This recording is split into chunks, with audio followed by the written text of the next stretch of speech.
বাংলাদেশের পর এবার পাকিস্তানেও শুরু হয়েছে গণ অভ্যুত্থান। তুমুল গণবিক্ষোভের মুখে বিপাকে পড়েছে পাকিস্তান সরকার। আর এই বিক্ষোভের কিছু ভিডিও ছবি সামাজিক যোগাযোগ মাধ্যমে ছড়িয়ে পড়েছে। সেখানে পাকিস্তানিদের বাংলাদেশের পতাকা হাতে বিক্ষোভ করতে দেখা যায়।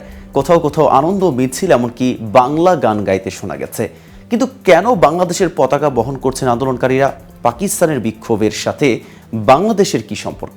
এ বিষয়ে বিস্তারিত থাকছে প্রতিবেদনের সাথে আছে আমি মেহেদি হাসান। স্থানীয় সংবাদ মাধ্যমগুলো বলছে, বাংলাদেশের ছাত্র জনতার গণ অভ্যুত্থানের ঢেউ পাকিস্তানে বইতে শুরু করেছে। সে দেশের সরকার বিরোধী বিক্ষোভে প্রেরণা যোগাচ্ছে বাংলাদেশের ছাত্রদের সাহস ও আত্মত্যাগ। ছাত্র জনতার ভয়ে শেখ হাসিনা যেভাবে দেশ ছেড়ে পালিয়ে গেছেন, সেভাবে পাকিস্তানের সরকারের পালানোর স্বপ্ন দেখতে শুরু করেছে আন্দোলনকারীরা। এ পরিস্থিতিতে বিজয় ও সাহসের প্রতীক হিসেবে বাংলাদেশের পতাকা হাতে বিক্ষোভে যোগ দিচ্ছেন অনেক পাকিস্তানি। অনেকে বাংলাদেশের ছাত্র শহীদদের প্রতি সম্মান জানাতে বাংলাদেশের পতাকা উড়াচ্ছেন। তারা বলছেন, হাসিনা সরকারের দ্বারা বাংলাদেশের সাধারণ মানুষ যেমন নির্যাতিত হয়েছে, তেমনি তাদের সরকারের হাতে পাকিস্তানিরাও নির্যাতিত হচ্ছেন। বর্তমান পাকিস্তানিদের আন্দোলন ক্ষমতাবানদের দমন পীড়নের বিরুদ্ধেই। নির্যাতিত নিপীড়িত মানুষের প্রতিনিধি ঘোষণার এ নীতি বাংলাদেশে কোটা সংস্কার আন্দোলনেও দেখা গেছে। বিক্ষোভে অনেক ছাত্র জনতা ফিলিস্তিনের পতাকা বহন করেছেন। এমনকি ৫ আগস্ট প্রধানমন্ত্রীর কার্যালয় দখলের পর বাংলাদেশের পতাকার পাশাপাশি সেখানে কেউ কেউ ফিলিস্তিনের পতাকা উড়িয়েছেন। চাহিদা বাড়ায় পাকিস্তানের ফুটপাতে বিক্রেতারা বাংলাদেশের পতাকা রাখছেন। সেসব বিক্রিও ভালো হচ্ছে। এদিকে পদত্যাগ করে শেখ হাসিনার দেশ ত্যাগের খবরে পাকিস্তানের বিভিন্ন এলাকায় আনন্দ মিছিল হয়েছে। ওই মিছিলেও বাংলাদেশের পতাকা হাতে অংশ নেন অনেক পাকিস্তানি। সে সঙ্গে পথে ঘাটে মিষ্টি বিতরণ করেন সাধারণ মানুষ। একটি ভিডিওতে দেখা যায়, সড়কের বিভিন্ন পয়েন্টে মিষ্টি বিতরণ করছেন কয়েকজন পাকিস্তানি। একটি গাড়ি থেকে যাত্রী কিসের মিষ্টি জিজ্ঞেস করেন। জবাবে বিতরণকারী বলেন, হাসিনা পালিয়েছে।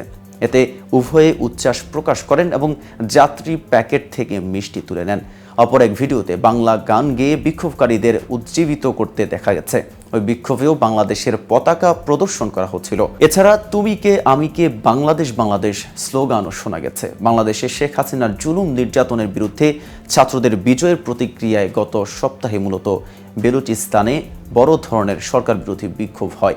এর আগে আন্দোলনটি বেলুচিস্তান প্রদেশে চীন সমর্থিত বিমানবন্দর প্রকল্পের বিরুদ্ধে ছিল, কিন্তু ক্রমশ তা সরকার বিরোধী বিক্ষোভে রূপ নেয়। বর্তমানে বেলুচিস্তান স্টুডেন্টস অ্যালায়েন্সের নেতৃত্বে সেখানে বিভিন্ন কর্মসূচি পালিত হচ্ছে। বাংলাদেশে গুম হওয়া ব্যক্তিদের ফিরে আসার খবরে সেখানেও অনুপ্রেরণা ছড়াচ্ছে। গত সোমবার পাকিস্তানের কোয়েটায় গুম হওয়া বেলুচ নেতাদের সন্ধানের দাবিতেই বিক্ষোভ করেছেন স্বজনরা। পৃথকভাবে সাবেক প্রধানমন্ত্রী ইমরান খানের সমর্থকরাও নতুন করে মাঠে নেমেছেন। তারা ইমরান খানের মুক্তি এবং সরকার পতনের দাবিতে রাজপথে শক্তি দেখানোর পরিকল্পনা করছেন। এই আন্দোলনের পাকিস্তান তেহরিক ইনসাফের ছাত্র সংগঠন সামনে থেকেই নেতৃত্ব দিচ্ছে। দলটির আন্দোলনের প্রচারেও বাংলাদেশ প্রসঙ্গ টেনে আনা হচ্ছে। বলা হচ্ছে, বাংলাদেশের গণভবনের মতো পরিস্থিতি দ্রুতই পাকিস্তানে হতে চলেছে। আজ এ পর্যন্তই। নিত্য নতুন সকল আপডেট পেতে কেটিভি নিউজ 24-এর সাথেই থাকুন।